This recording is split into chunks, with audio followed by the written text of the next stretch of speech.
Vlad Dracula, in the beginning of his life, the start of his story, he was under oppression. He was the leader of Wallachia. All he ever wanted was for his own country, which obviously in the end became what is now Romania.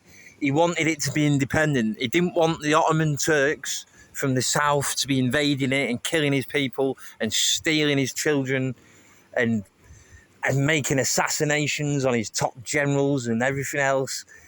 And he didn't want the Hungarians and the German Saxons and other people in the area to be taking large parts of his territory, building settlements on his land. Lots and lots of Germans and lots of Hungarians and even Austrians were all coming to Wallachia, and they were oppressing him. They were oppressing Vlad the Impaler. So he became known as the Impaler because he got a stick, stuck it up somebody's arse, the spiky end went out the neck like that, and that's why they called him Vlad the Impaler.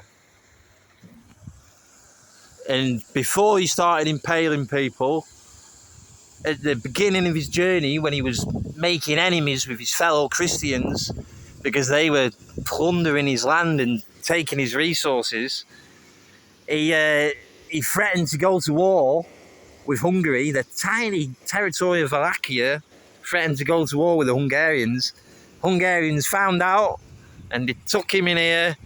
They stuck Vlad the Impaler, before he was known as the Impaler, Vlad Dracula, should I say, the son of Vlad Dracula. They stuck him in prison here. Vlad Dracula was in prison for like 7 years.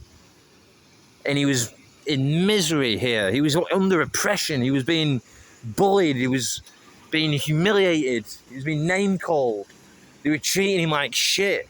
But Vlad Dracula was of a royal bloodline. He was related to many different aristocrats. He was related to many different European monarchs. He had a great ancestry.